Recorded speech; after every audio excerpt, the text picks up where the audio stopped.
Bueno, comencemos. Gracias, muy buenas tardes. Todos sean bienvenidos a nombre del Instituto de Ciencias Sociales y Humanidades. Nuestra dinámica es la siguiente: los dos moderadores darán sus comentarios y al final la autora. Y si tenemos tiempo, haremos una ronda de preguntas. Entonces, iniciamos con las semblanzas de cada uno de los comentaristas y de la autora. En primer lugar, estará la doctora Silvia Marcela Cano Moreno.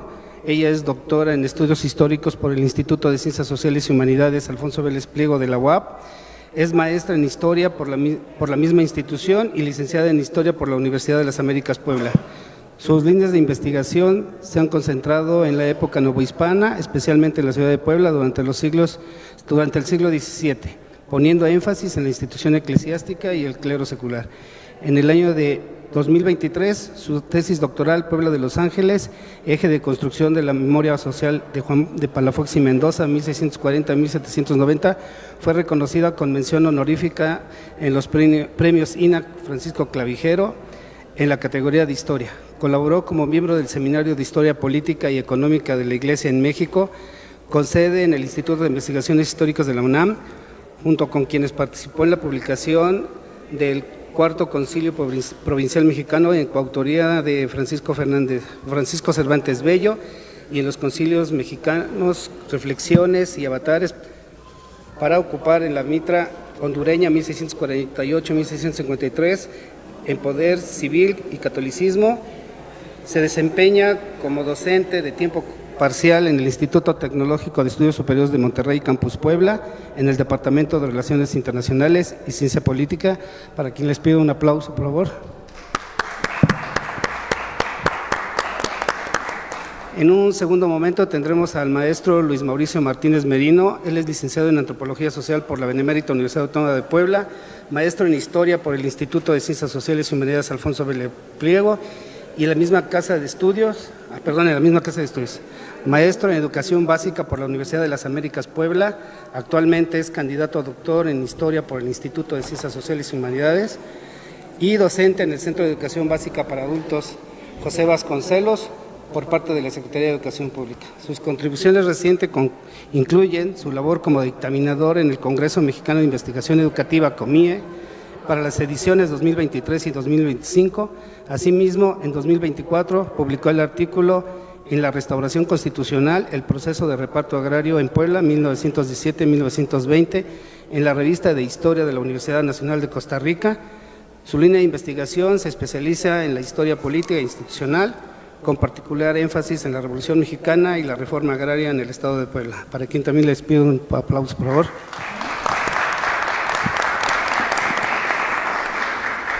Y la autora del libro es la doctora Lisset Jacinto. Desde diciembre de 2015 es profesora investigadora titular a tiempo completo del posgrado en Historia del Instituto de Ciencias Sociales y Humanidades Alfonso Vélez Pliego de esta Benemérita Universidad. Desde 2017 es miembro del Sistema Nacional de Investigadores México, doctora por la Universidad Biden-Herdecke, Alemania, maestra en Historia por el Instituto de Ciencias Sociales y Humanidades de la UAP y licenciada en Historia por la Universidad Nacional Autónoma de México. En Alemania ha sido docente tanto en la Universidad de Colonia como en la Universidad Heinrich Heine de Düsseldorf, coordinadora de los libros Género y Ciencia, Madrid 2011, y Racismo, Cuerpo y Violencia en América Latina por la UAP, ediciones Lirio 2019. Es una de las editoras de la cuarta edición del Writing History, Theory and Practice de Bloomsbury, Londres, Inglaterra. Desde 2013 es miembro de la Red Internacional de Teoría de la Historia y desde 2021 de la Comisión Internacional de Historiografía y Teoría de la Historia. En abril del 2022 coordinó el cuarto Congreso de la Red Internacional de Teoría de la Historia, Media, Mediation and Mediators, para quien les pido un fuerte aplauso.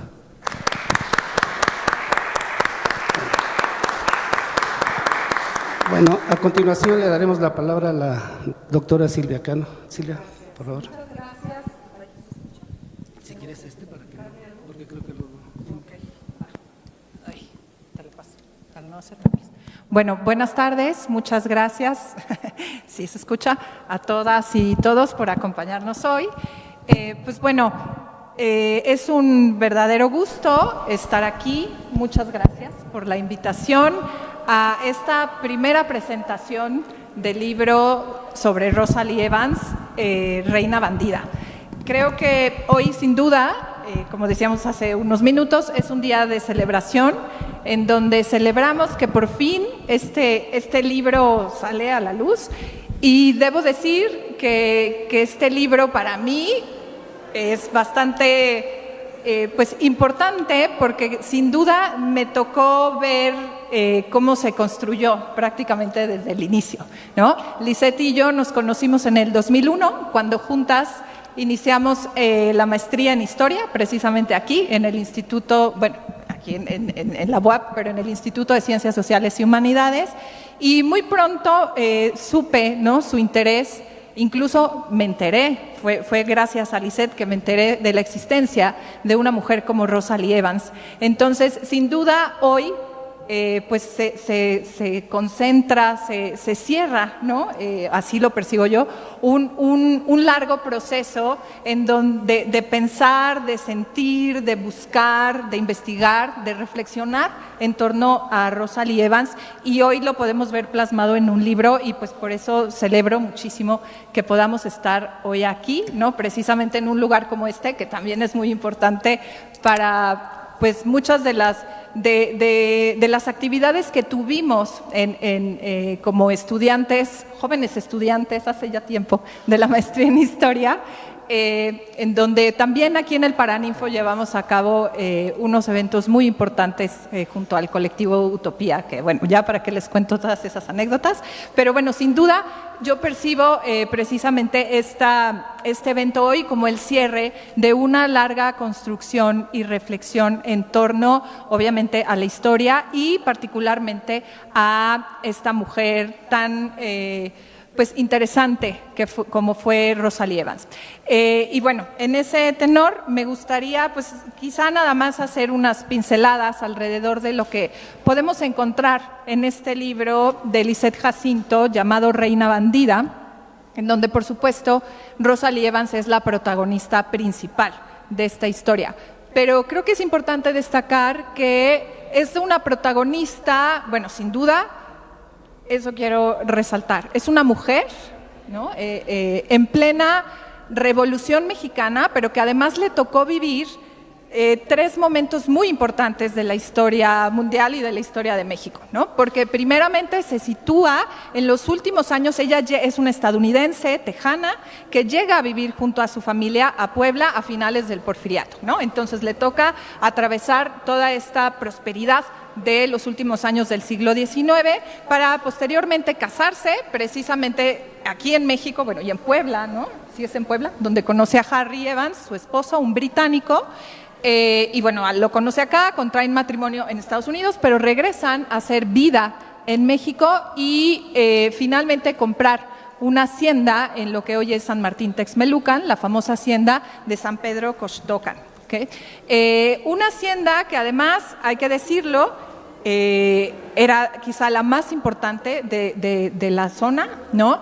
Precisamente por algo muy particular que los Evans, Rosalie y su esposo Harry, supieron identificar muy bien. Dotaron a la hacienda de irrigación, de agua. Entonces, esto provocó que la hacienda fuera sumamente próspera en la producción de trigo, y que se destacara, ¿no?, precisamente en ese escenario de la vida de la hacienda de aquella época. Y bueno, posteriormente a Harry y a Rosalie pues les toca, ¿no?, precisamente vivir esta coyuntura de la Revolución Mexicana, 1910, tienen que salir, ¿no?, precisamente del país, y finalmente toman la decisión, primero Harry y después Rosalie, de regresar a México para, ya en el proceso que podemos decir postrevolucionario, pues tratar de recuperar aquellas propiedades que le habían sido pues confiscadas, ¿no?, si podemos decirlo así, por el movimiento revolucionario. Entonces, la vida de Rosalie Evans está atravesada precisamente por estos tres momentos muy importantes, cosa que no siempre es fácil de visualizar en un actor histórico, ¿no? Entonces, por un lado, el porfiriato, la propia revolución y la posrevolución, que la vivió literalmente en carne propia y en donde ella finalmente se proyecta a sí misma como una, pues sí, podemos decir una actriz fundamental, no solo de su realidad particular, sino que se inserta dentro de esta lucha y esta búsqueda por recuperar sus territorios, bueno, su territorialidad, su hacienda y bueno, otras muchas propiedades que le son pues confiscadas precisamente por el proceso revolucionario. En este sentido, me gustaría destacar, hay mucho, me voy a quedar corta, ¿no? En tratar de ilustrar este magnífico libro, que además debo decírselos así, es una obra maravillosa que nos permite adentrarnos precisamente a un universo femenino, pero imagínense, un universo femenino dentro de un sistema absolutamente patriarcal, en un sistema de violencia, de una violencia revolucionaria, pero en donde Rosalie Evans se proyecta a sí misma como una mujer con una agencia sumamente poderosa, una agencia de la que se hace valer para defender precisamente sus propiedades, incluso en vida, llegando a ser reconocida como esta especie de defensora de la propiedad privada frente a a las acciones que estaban haciendo los gobiernos posrevolucionarios, particularmente el gobierno de Álvaro Obregón, que podemos ilustrarlo, no sé si igual me estoy equivocando, pero sin duda, si Rosalie Evans es la gran protagonista de la historia, uno de los grandes antagonistas es sin duda Álvaro Obregón, ¿no?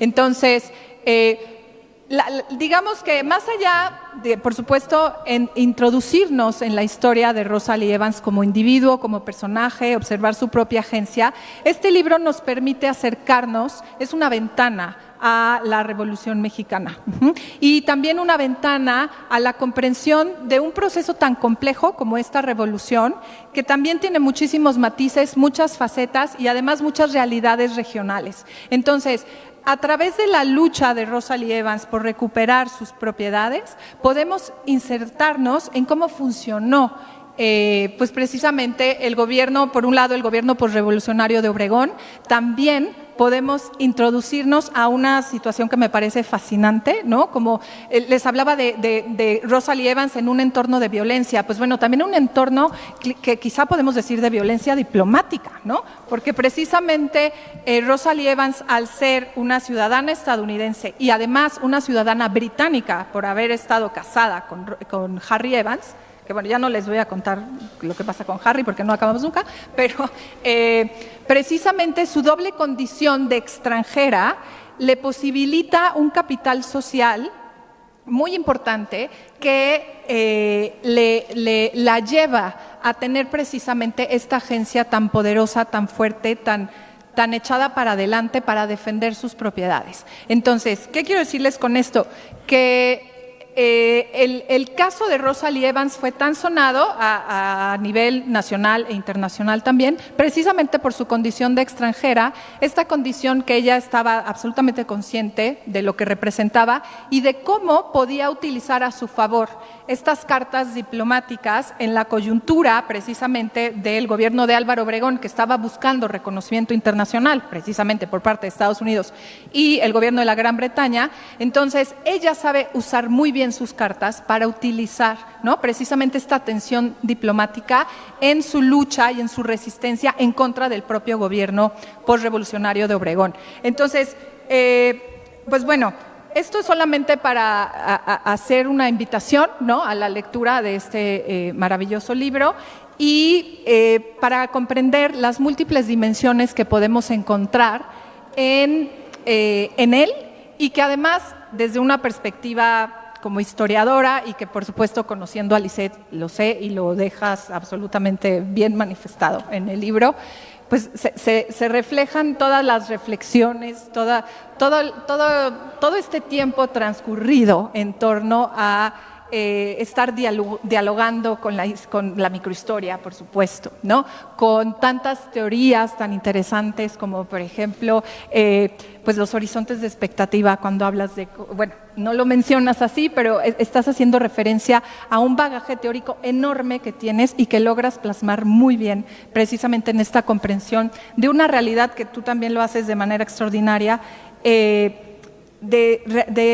reflejar una realidad que por supuesto no es simple, es absolutamente compleja, ¿no? Y entonces, ¿cómo para acercarnos o adentrarnos a esta complejidad requerimos de estas herramientas teóricas y metodológicas, que insisto, ella lo hace de manera fenomenal, pero además no se angustien ni se preocupen, lo hace con una prosa maravillosa, o sea, no van a encontrar aquí un libro denso, lleno de citas, por supuesto hay muchas citas, pero que está escrito de una manera muy amable, se lee como una especie pues de novela, ¿no? Entonces, digamos que ese es un gran valor que destaco de esta obra, ¿no? Que no solamente tiene toda una solidez metodológica y teórica, que se ve reflejada en cada uno de las reflexiones y del análisis complejo que haces de esta realidad, pero a su vez se lee de manera muy amable, muy gustosa, ¿no?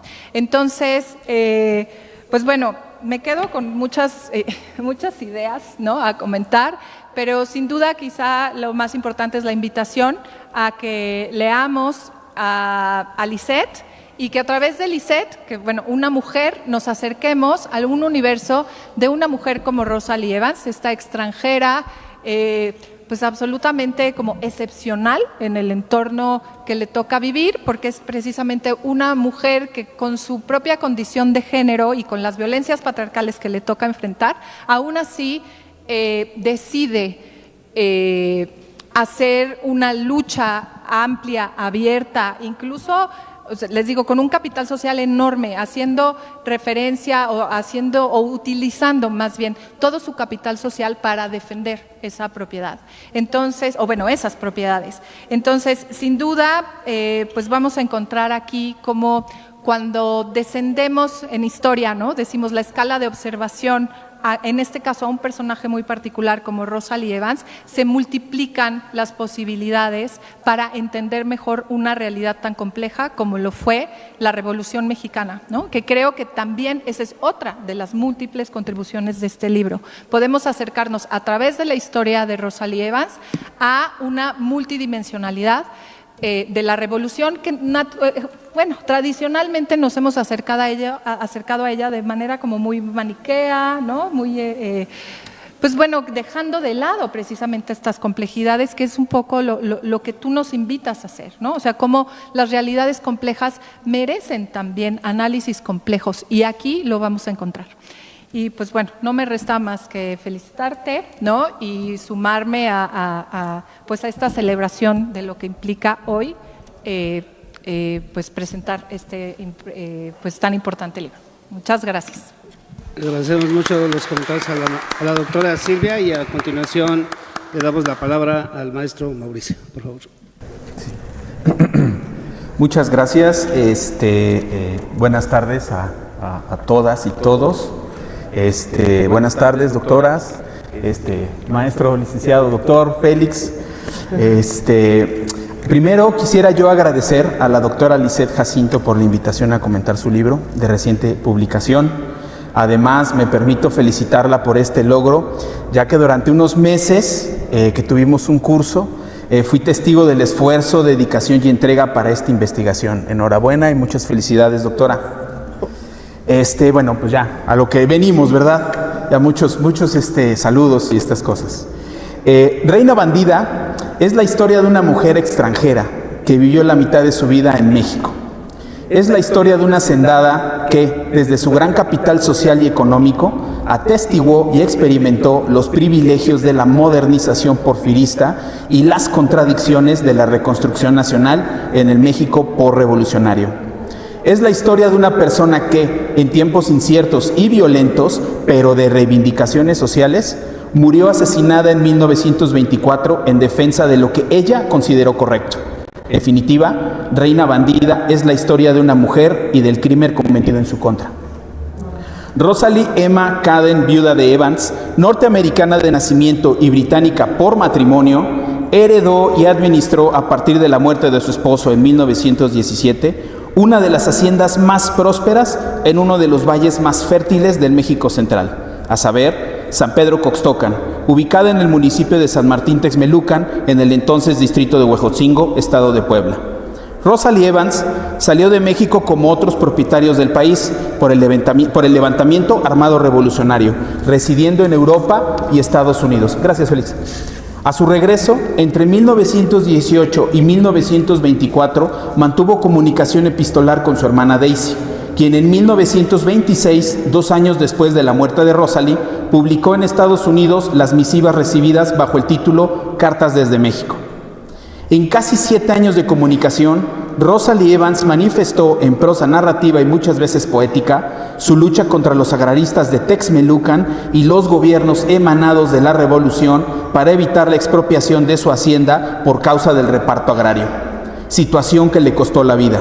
Asimismo, plasmó la hostilidad, la codicia y el deshonor que por ser mujer, viuda, extranjera y propietaria, padeció en un mundo donde la mayoría de los hombres fueron sus enemigos, un mundo donde las palabras mienten y la traición se hace mirando a los ojos. Por ello, esta historia, en palabras de la autora, trata de un testigo y protagonista de la revolución, y en particular de la posrevolución, de sus contradicciones jurídicas y del entramado social al cual perteneció, proponiendo nuevas hipótesis alrededor del crimen y con ello ampliar la perspectiva sobre posibles respuestas e interpretaciones a su trágica muerte. De manera acertada, la historiadora Lisette Jacinto expone su investigación no de forma cronológica o lineal, sino con saltos temporales y espaciales, ajustándose minuciosamente a las cartas que desde México envió Rosalie Evans. A través de 7 partes o capítulos, la autora toma distancia de interpretaciones sociopolíticas y románticas previas realizadas sobre el caso de estudio. Por ejemplo, explora las incongruencias de las 2 declaraciones que en 6 meses hizo el principal testigo del homicidio para desmentir la versión oficial sobre el asesinato y señalar el desgastante devenir de la confiscación de San Pedro Coxtocan a favor de los pueblos aledaños, principalmente la localidad de San Jerónimo Tianguismanalco. Analiza las complicaciones que soportó el gobierno mexicano ante la constante intervención que hizo el representante de la legación británica en México en favor de los intereses de la señora Evans, hasta su expulsión del país en 1923, siendo un caso único y excepcional en las relaciones diplomáticas mexicanas. Además, desmonta detalladamente el complot en el que autoridades diplomáticas, funcionarios federales, estatales y municipales, civiles y militares, representantes agrarios y vecinos de los pueblos se coludieron para quitarle la vida a Rosalie Evans. Examina la denuncia pública y el escándalo internacional del caso Evans y su crimen como arma política para el desprestigio y descrédito al gobierno de Álvaro Obregón en el marco de las negociaciones por el reconocimiento diplomático de Gran Bretaña y las conferencias de Bucareli con el gobierno norteamericano, que subordinó los intereses de pequeños propietarios a los intereses petroleros. También explora el universo íntimo de la autora de Cartas desde México para descubrir a través de la cotidianidad y la vida social sus raíces familiares, su matrimonio y sus primeros años en Puebla. Por otro lado, recorre la sensibilidad y emociones aprendidas bajo la influencia de autores ingleses y plasmadas en su correspondencia, que dan cuenta del bagaje cultural en el que ella es la heroína y protagonista de sus aventuras. En esta historia, las conversaciones espectrales con su difunto esposo y sus prácticas espiritistas no son hechos aislados, son parte de un sistema de creencias esencial para entender y explicar su mundo. Son el vehículo que le permite soltar figuradamente la mano de su esposo para caminar por sí misma en la compleja lucha contra los agraristas locales, consolidando un auténtico acto de emancipación. Gracias, Felipe. La autora explica cómo Rosalie Cadden forjó una identidad propia al vaivén de las luchas revolucionarias por la tierra, creando alianzas con pobladores locales no radicales, funcionarios y la élite de Puebla y México, pero también enfrentando las enemistades inherentes al conflicto, ya sea con líderes agraristas vecinos o con políticos estatales en ascenso como Manuel Montes y José María Sánchez. Asimismo, describe claramente el contexto de inestabilidad política en el estado de Puebla, la crisis social, las epidemias, la mortalidad y las dificultades económicas en las cuales Rosalie Evans se desenvolvió desde su llegada a México hasta su muerte, logrando a pesar de los obstáculos obtener la devolución de su propiedad, alcanzar acuerdos de medianía con sus vecinos, poner en marcha la explotación de su hacienda, realizar nuevas adecuaciones tecnológicas y comercializar el trigo en la ciudad de Puebla. Un caso tal vez no único, pero sí excepcional para su tiempo. Sus acciones se rodearon de fortuna en situaciones casi perdidas, de logros aguardando tiempos mejores y de desdichas que obligaron a Evans a considerar constantemente su muerte.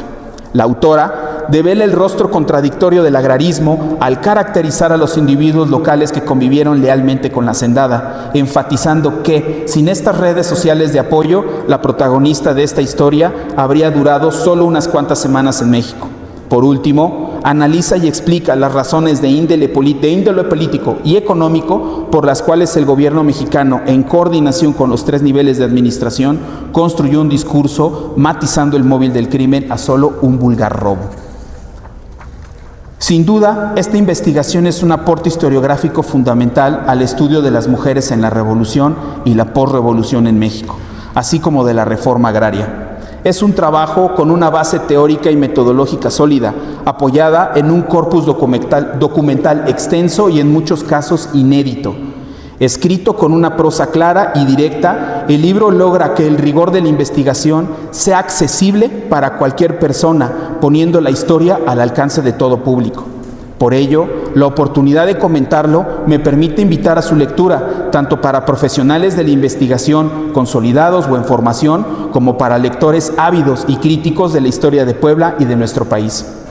A través de la historia cultural del crimen, la autora articula un análisis que transita por lo político, lo económico, lo social y lo biográfico. Al mismo tiempo, proporciona una sugerente visión espacio-temporal del caso de estudio fundamentada en la historia conceptual alemana. Además, invita a los investigadores a explorar nuevas fuentes bajo la premisa de comparar y corroborar la información. Reina Bandida es un libro que inicia y cierra con un crimen, a través de una narrativa pulcra y detallada. La obra explora los claroscuros de una vida marcada por la transgresión y el desafío. Se adentra en las repercusiones de los actos de la protagonista y en la estela de su muerte, recordándonos, como escribió Borges en su poema Cambridge, en Elogio de la Sombra, que, cito, somos nuestra memoria, somos ese quimérico museo de formas inconstantes, ese montón de espejos rotos. Fin de cita. Es, en esencia, el retrato de un actor político que desafió su tiempo, una amalgama de convicciones, prejuicios y duelos que reconstruyeron una y otra vez su identidad. Para concluir, desde la Ciudad de México, el 22 de abril de 1919, Rosalie Evans escribió a su hermana Daisy, cito, estoy en estado de transición, nunca había creído que la gente pudiera cambiar, convertirse en otra, y creo que eso es lo que me ha pasado a mí. Me miro en el espejo y no sé si es visible para los demás. Para mí sí lo es. Necesito que me eches una ojeada para decirme si no es así. Fin de cita. No sabemos si Daisy contestó a su misiva. Lo que sí sabemos, a más de 100 años de su muerte, es que el libro Reina Bandida es una posible respuesta. Muchas gracias por su atención. ¿Le gustó? Mucho. Ay, qué bueno. Estaba yo preocupado mi calificación. Se repruebo, ¿eh?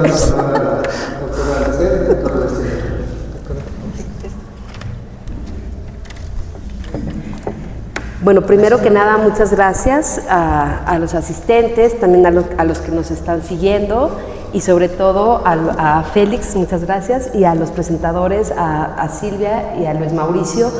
Yo creo que este es el primer acercamiento, esta es la primera vez que se presenta Reina Bandida y para mí las palabras, escuchar las palabras de dos lectores acuciosos además, incluso críticos, para mí es un honor, tengo que decirlo, muchas gracias. Y también sé que es el principio de las múltiples lecturas que van teniendo los libros. Uno como autor escribe un libro y no sabe cuál es el destino de va a ir viajando, va a ir dando quizás, ¿no?, en el blanco, en algunos momentos se quedará, en otros pasará de largo, pero creo que ese es uno de mis puntos a justificar la escritura de esta obra, que me costó sobre todo también porque estuvo acompañada de la maternidad de una niña que ahorita tiene 3 años y medio, y eso no es fácil también como autora, como historiadora. Agradezco, la verdad, muchísimo al Instituto de Ciencias Sociales y Humanidades y a su director, Giuseppe Lo Bruto, por la libertad para trabajar en esta obra que tiene hoy un buen fin y que además fue editada por el Instituto, por la UAP y por el Instituto Nacional de Estudios Históricos de la Revolución Mexicana, lo cual también para mí es un gran honor haber pasado por digamos, escrutinio de pares, en el que seguramente podremos ahondar en bastantes críticas. Por otro lado, yo quisiera también detenerme en este punto que ya mencionaba Silvia, de la multidimensionalidad que posee este libro.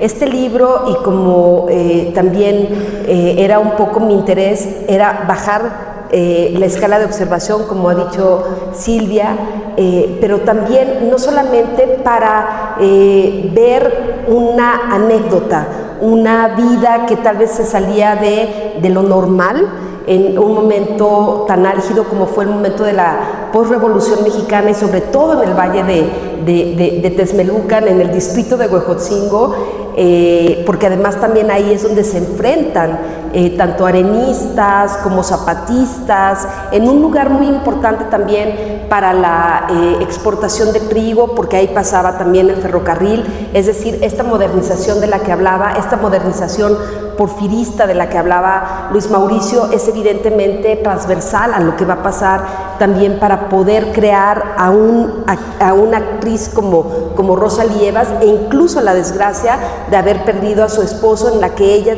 contiene una agencia que va a salir de todo parámetro de la época. Ella, que digamos, para mí era, ¿qué es lo que mueve a una mujer que no tiene descendencia? Y ahora lo entiendo en el sentido de la descendencia, que no tiene descendencia, a quedarse en un lugar en el que ella sigue siendo extranjera. Es una norteamericana, pero también es súbdita de la corona británica. ¿Y qué la hace? Ella tenía toda la posibilidad de estar en Estados Unidos, apoyada por sus hermanas, que tenían bastantes recursos también, y digamos, hasta cierto punto, olvidar lo que había empezado en pareja con su esposo en México, que era, digamos, todo el negocio del trigo. ¿Y qué es lo que hace? Decidirse a quedarse en México, en Puebla, y tomar un rifle y enfrentarse a los agraristas, es decir, a la figura más importante de la Revolución Mexicana, si nosotros tenemos en cuenta que la Revolución Mexicana es preponderantemente agrarista. Entonces aquí vemos como una persona que es antagonista, como lo decía Silvia, va a hacer una historia, pero también va a ser una historia en la que va a mostrar, y aquí es el punto que me parece más relevante de esta historia, las contradicciones entre la palabra, entre la ley y la práctica y el hacer. Entonces, Rosa Lievas, dentro de mi punto de vista, es como un espejo, una ventana en la cual podemos mirar muchas contradicciones de la época, y donde también podemos ver que el complot, que el asesinato no fue, digamos, solamente una cuestión de un grupo de maleantes, de asaltacaminos, como se quiso ver en la prensa nacional e internacional a lo largo de varias semanas, sino que tiene otros parámetros casi inimaginables, que obviamente no los voy a decir porque no voy a spoilear el libro, porque si no, pues lo tienen que leer, porque ustedes se van a sorprender de cómo a veces la historia va más allá de la ficción. Esto no es ficción, esto, y no quiero parecer rankeana, pero esto no sucedió de esta manera, y sobre todo también creo que es un poco jugarle al detective, porque es tratar de armar muchos retazos de historia que se fueron dejando a lo largo de décadas, en el caso de Rosalie, pero también que me parece que aquellas y aquellos que se trataron de acercar a este caso también lo demeritaron muy prontamente. Por ejemplo, el decir, esta norteamericana no entendió México y claro, salió por los pies por delante. Y dentro de mi perspectiva, o lo que yo trato también de mostrarle al público, a mis estudiantes, a los que vamos a dialogar, es que efectivamente creo que Rosalie entendió mejor México de lo que podemos pensar. E incluso nos demuestra esas contradicciones en un momento en el que estamos buscando la construcción del México posrevolucionario, también en una década bastante violenta, que va a ser la década de los 20, en contraposición de esta década que pensamos que es de modernización, incluso con la cristiada, que estamos cumpliendo 100 años hoy del movimiento cristero, que se dio sobre todo en el Bajío. Es decir, México no ha tenido un momento de paz como podemos pensarlo, ni siquiera en la Pax Porfiriana.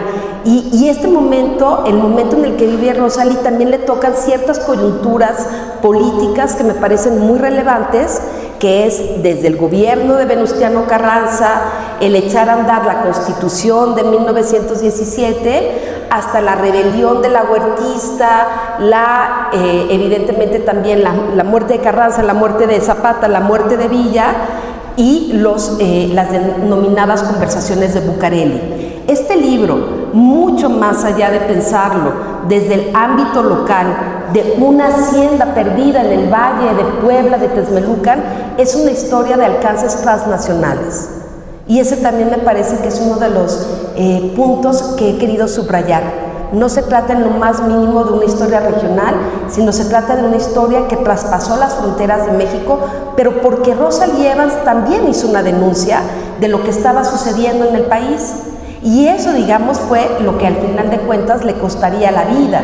Entonces, también vemos que este libro va a reflejar hasta cierto punto la ruptura de las relaciones diplomáticas entre México y Gran Bretaña. Estamos hablando de la potencia mundial, de la potencia que había logrado, digamos, el poder casi total durante el siglo XIX, que era Gran Bretaña, y el cómo se empieza a conformar el poder también de ciertas partes de Europa, pero también de Estados Unidos. Pero eso va a venir unos años posterior. Entonces estamos hablando que las relaciones, claro, Lorenzo Meyer también lo ha analizado muy profundamente, en el sentido en el que no, a nivel de economía, no es que fuera lo más importante para México Gran Bretaña, pero de todas maneras sí eran dueños de petroleras, de termoeléctricas, de etcétera, etcétera, de muchas compañías,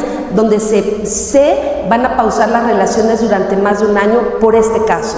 Entonces, no solamente creo que tiene importancia el libro dentro de su aspecto biográfico, de sensibilidades y emociones, sino también en el ámbito transnacional, internacional, donde podemos ver o podemos seguir un panorama a partir de la historia cultural y la vida cotidiana.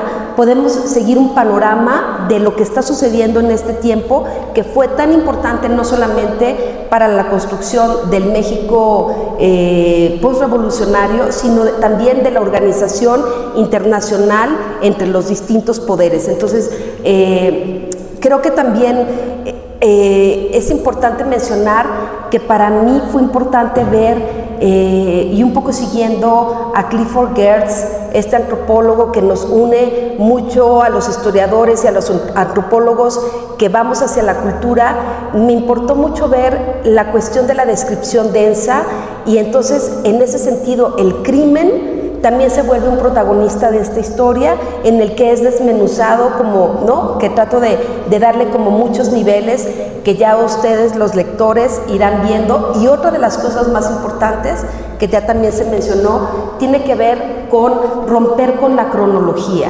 romper con una historia lineal y nació, creció, etcétera, murió, ¿no? Sino más bien son como ciertos saltos en el tiempo, que es como yo también ubico que nosotros vivimos en el día a día. Nosotros como seres humanos estamos todo el tiempo pensando un poco en el pasado, en lo que hemos hecho, en nuestras experiencias, pero también en nuestras expectativas en este presente. Y eso es lo que también trato de ver, esas tensiones y esas contradicciones que atraviesan toda la obra dentro de mi punto de vista. Y otra de las cosas que quisiera también subrayar es que hay documentos inéditos que fueron hallados en el Archivo General de la Nación, en el Archivo General Agrario, que desgraciadamente ahorita está cerrado, no hay acceso, entonces me salvé.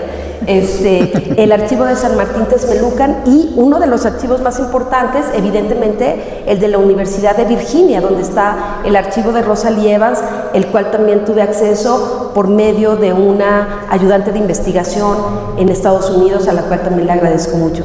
Y bueno, realmente creo que ha sido escrito pensando en un público amplio, no solamente para profesionales de la historia, sino también para un amplio público, en el que ustedes pueden adquirir este libro y regalárselo con mucho gusto a sus amigos, a sus parientes, a sus tías, y decir: mira, esto no es una novela, este es un libro de historia que está tratando de romper en ese sentido la barrera entre novela histórica e historia profesional, y donde todo está evidentemente sustentado en los acervos a los que tuve acceso. Y también muchas gracias a mis ayudantes de investigación, y realmente también es el fruto de lo que en algún momento pude hacer, hasta donde pude hacer, y que yo espero que haya muchas más discusiones, diálogos alrededor de este libro, y bueno, se los presento hoy con mucha emoción. Muchas gracias.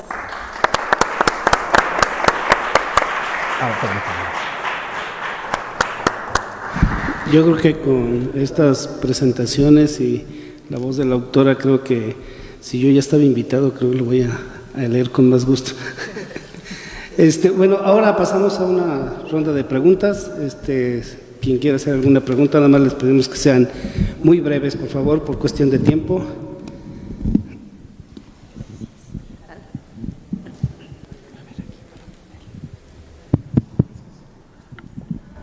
Yo quería preguntar, me llama la atención el título, porque se llama Reina Bandida, y un bandido generalmente es una persona que roba o asalta en despoblado. Entonces quería preguntar por qué se escogió este título para Rosalie Evans, y si tiene alguna connotación de verla como una figura mala dentro de este contexto, ¿no? Esa es mi pregunta. Gracias.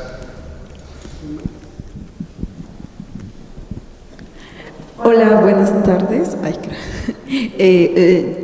Yo quisiera saber cómo nace el proyecto, cómo es que se cruza en su camino de usted, doctora Rosalie Evans, cómo surge esta curiosidad y por dónde la va llevando, ¿no? O sea, cuánto tiempo le llevó, por ejemplo, investigar, pues no sé, como en los archivos y sobre todo el libro, pero sí más bien cómo se cruzó con ella, en qué momento. A ver si nos pudiera un poco más hablar de eso. Gracias. ¿Se oye el micrófono? ¿Sí? Un poco en el sentido que hacía el señor. Bueno, hasta donde tengo entendido, sobre todo leyendo el libro de Hausmann, Bandidos, generalmente la palabra bandido remite a gente rebeldes, o rebeldes primitivos, o gente que tiene como una especie de rebelión contra la pobreza o lo que sea. Aquí en este caso, se lo pregunto, no he leído el libro, lo acabo de conocer, pero me extraña un poco. La felicito por su valor, porque es la primera vez que que se hace un libro sobre una hacendada. Bueno, a nadie le gusta que maten a alguien, menos a una mujer. Pero usted defiende en ese libro a una hacendada que parece que no apoyó a los campesinos. No es una líder agrarista, ¿verdad? Por lo que veo.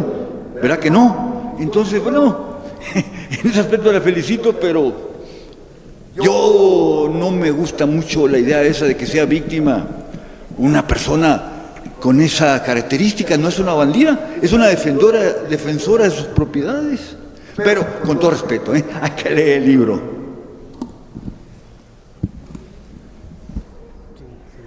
Bueno, voy a unir la primera y la última pregunta, y me parece que el señor que hizo la pregunta al último le da un poco al clavo, y le da un poco al clavo en el sentido de por qué me tardé tanto en publicarlo, porque si uno tiene el corazón a la izquierda es pues evidentemente difícil decir, ay, voy a hacer la historia de una hacendada en contra de la Revolución Mexicana y de evidentemente de todo lo que había mencionado ya John Kenneth Turner en México Bárbaro.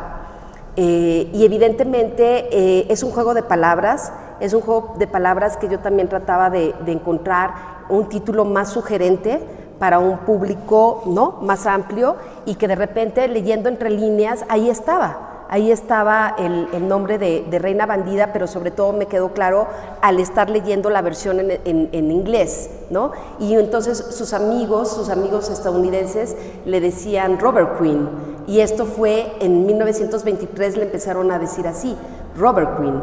Entonces podía ser una traducción, la reina de los bandidos, la reina de los ladrones, ¿no? Pero también un poco quitándole los artículos que daba Reina Bandida, que me parecía un título sugerente, porque es de ida y vuelta. Es decir, para los agraristas de la región, Rosalie Evans es como alguien inalcanzable, es la señora, es la hacendada, es la que tiene los recursos, e incluso la que tiene el capital social.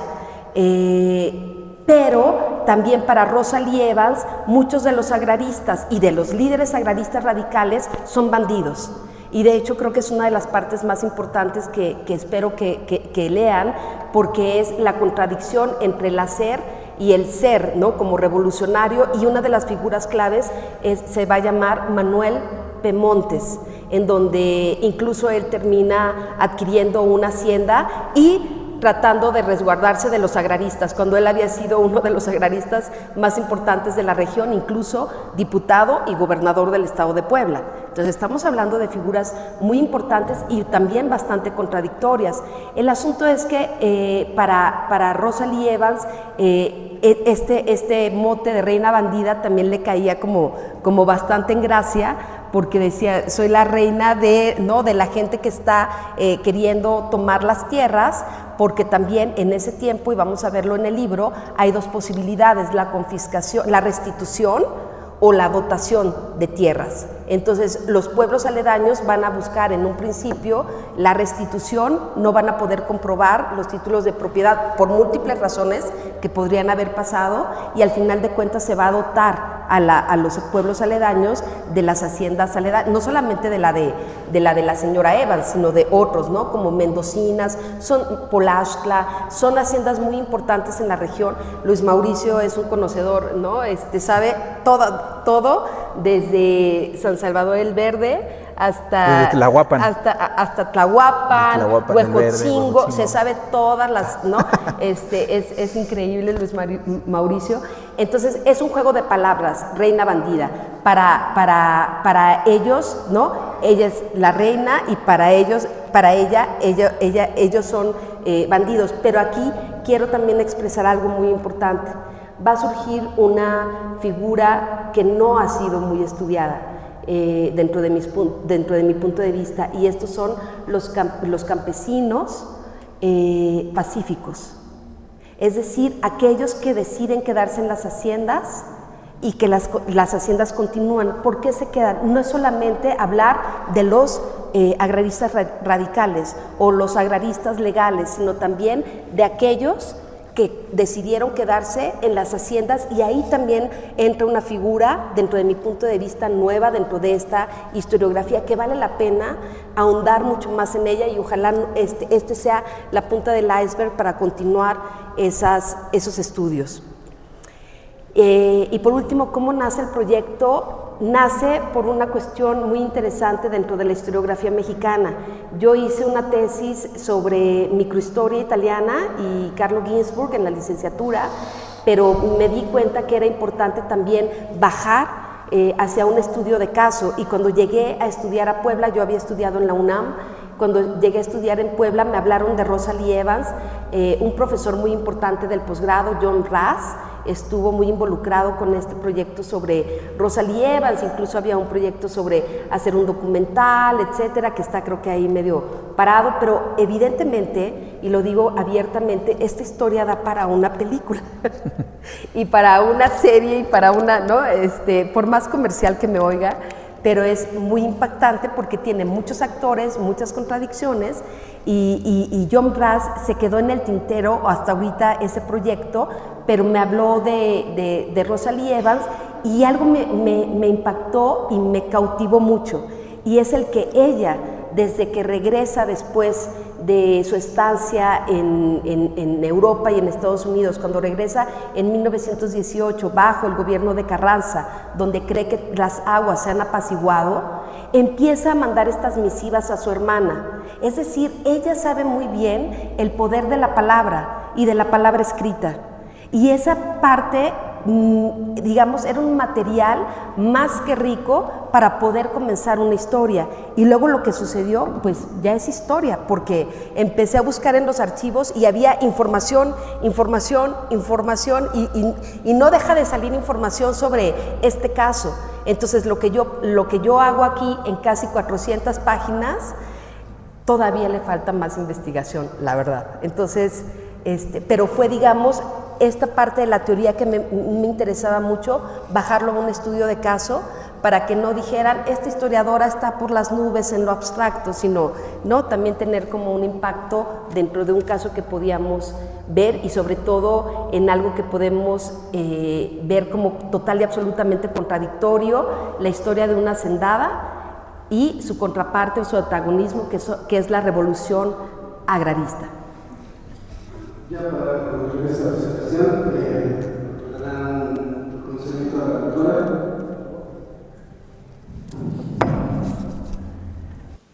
Gracias por la presentación del libro, y a nombre de la Benemérita Universidad Autónoma de Puebla le damos un reconocimiento a la doctora Lisette Jacinto. Es así como hemos concluido nuestro evento. Muchas gracias. El libro está aquí a la venta, y por la presentación está al 50%.